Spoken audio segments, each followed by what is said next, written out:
안녕하세요. 현재 시각 3월 23일 오전 1시 40분을 막 지나고 있습니다. 아무 말이나 주저리 하기에 딱 좋은 시간이죠. 살짝 졸린 기운이 오면서 이런저런 말들을 풀어놓는. 그래서 오늘 가져온 영화는 지금 제 상태처럼 상당히 꿈같고 청춘스러운 그런 영화를 가져왔습니다. 파니 리에타르 그리고 제레미 트룰 감독의 영화 가가린입니다. 지금부터 예고편을 함께 보면서 제 감상도 함께 들어보면서 영화에 대해 알아보는 시간을 가져보도록 하겠습니다. 얘기했던 것처럼 상당히 몽환적인 내용으로 시작을 하죠. 아니, 브금으로 시작을 하죠. 이제 매지컬 리얼리즘이라고 나와 있는데 저는 솔직히 생각하기에 이 내용은 예고편 처음 부분에서 선보일 게 아니라 좀 끝부분에서 얘기를 해주는 게 어떨까라는 생각이 들었습니다.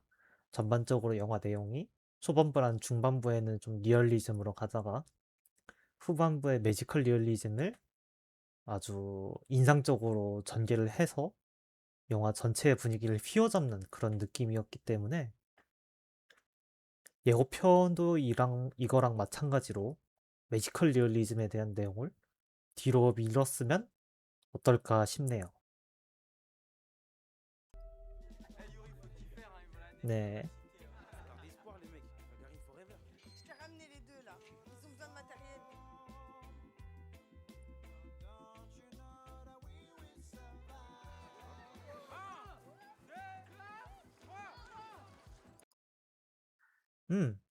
주인공이 나온 장면은 아니지만은 어째 적절하게 멈춘 것 같네요.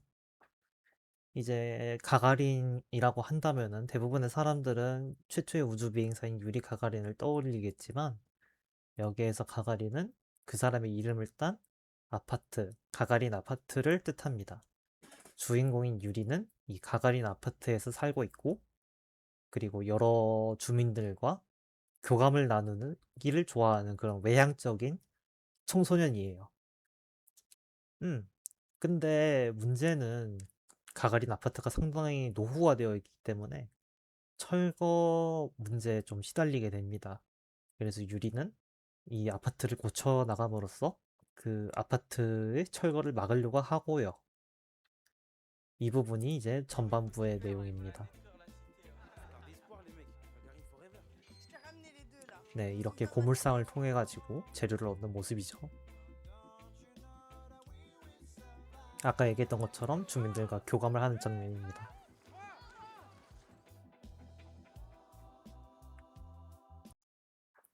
이제 이 문구가 가가린이라는 영화를 나타내는데 가장 적격인 문구라고 생각이 드네요. 유리가 가가린에 있는 사람들을 통해서 소속감을 느끼는 것처럼 유리가 작품 내내 공동체를 원한다라는 게 확연하게 보이는 면이 있습니다. 그런데 재밌는 점은 그렇게 두지 않는다는 것에 있죠.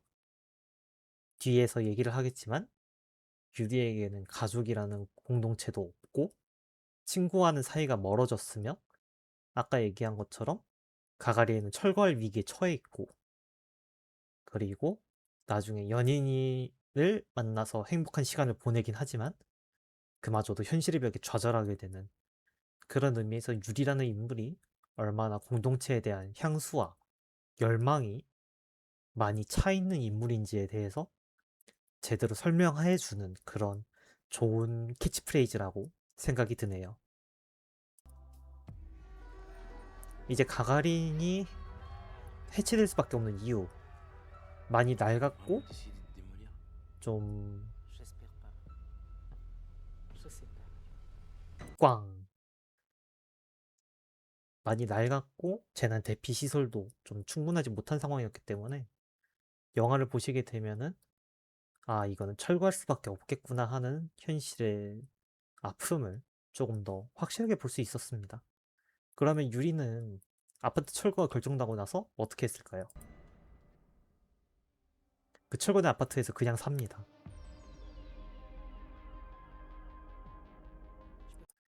개인적으로 진짜 좋아하는 시퀀스 중 하나인데요. 이제 저는 영화를 볼 때 구조가 좀 확연하게 드러나 있는 영화가 좋은 영화라고 생각이 들거든요. 가가린에서 이 장면 전후로 해가지고 영화가 확 뒤바뀌는 양상을 보여줍니다. 앞부분 아까 얘기했던 것처럼 아파트를 고치는 장면. 그게 이제 좌절되고 난 후에 주민들이 다 떠난 아파트를 혼자 개조해가지고 자신만의 아지트 삼아서 몰래 생활하는 그런 장면. 이런 전환점이 이렇게 화면이 돌아가는 연출을 통해서 보여준다고 할 수 있어요. 그리고 여기 자막에 지금 너 못 데려가라고 하는 사람이 보이죠? 유리의 엄마입니다. 유리의 엄마는 이 작품에서 한 번도 얼굴을 비추지 않아요. 자기 아들은 혼자서 살고 있는데도. 그런 점에서 가족이라는 공동체가 얼마나 무너져 있는지 유리에게, 그리고 유리가 다른 공동체를 얼마나 열망해 왔는지를 저희가 확인할 수 있죠. 그러면 다음에 있는 후반부 장면들에는 유리가 철거 중인 아파트에 혼자 살면서 어떤 공동체를 이루고 살아가는지에 대해서 저희가 확인할 수 있습니다. Pas te prendre avec moi. Je t'aime, maman. 네, 멋대로 개조한 모습이 보이죠. 얘는 이제 여자친구입니다. 아파트가 다 부서지니까 이젠 연인이라는 작은 공동체를 하나 찾은 거죠. 함께 이렇게 행복하게 다닙니다만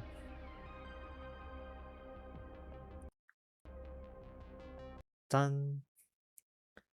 과연 마지막에 유리는 어떻게 됐을까요? 저는 예고편 마지막에 나오는 이 시퀀스가 정말 압도적으로 관객한테 다가온다고 생각이 듭니다. 이렇게 한층 전체를 밝게 비추면서 좀 웅장을 보여주는, 그럼으로써 앞에서 유리가 소소하게 했던 그런 비행들 같은 거를 한 번에 씻겨 나갈 수 있게 해주는, 영화를 보시면은 그 부분이 더 확실하게 갈 수 있을 거라고 생각이 드네요. 다시 한번 보아볼까요?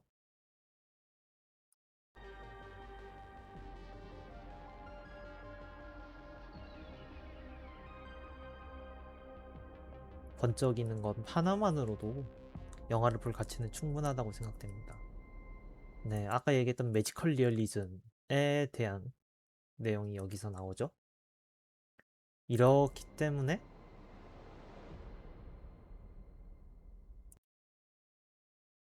이렇게 현실에서는 좀 보기 힘든 것들이 나와주기 때문에 저는 오히려 별의 꿈을 꿨다라는 문장이 앞에 나오고 매지컬 리얼리즘의 탄생이라는 말이 뒤로 왔으면 어떨까라는 생각이 드네요.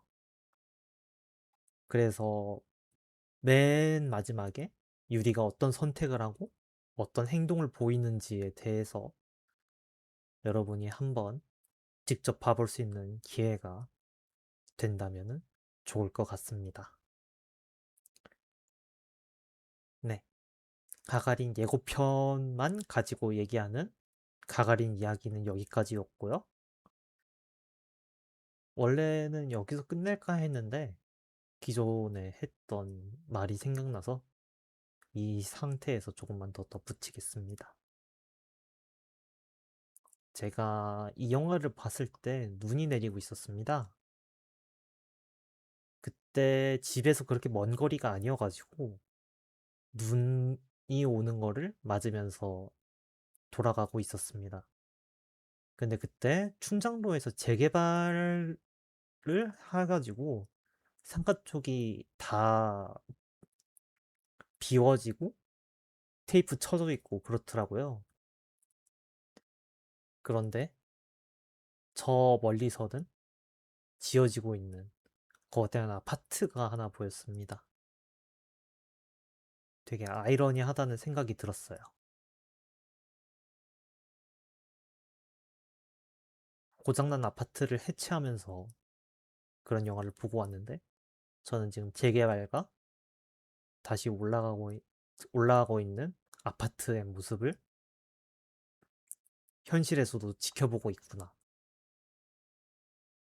그런 점에서 영화가 더 마음을 울렸었던 것 같아요.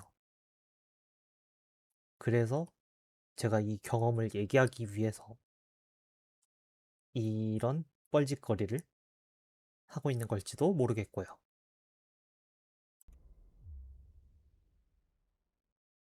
네, 오늘의 가가린 이야기는 여기까지입니다. 시청해주셔서 감사하고요. 다음에 저는 최근에 보았던 영화 한 편을 가져오거나 아니면 광주극장에서 봤던 두 번째 영화를 가져오도록 하겠습니다. 다들 즐거운 하루 되시길 바랍니다. 이상입니다.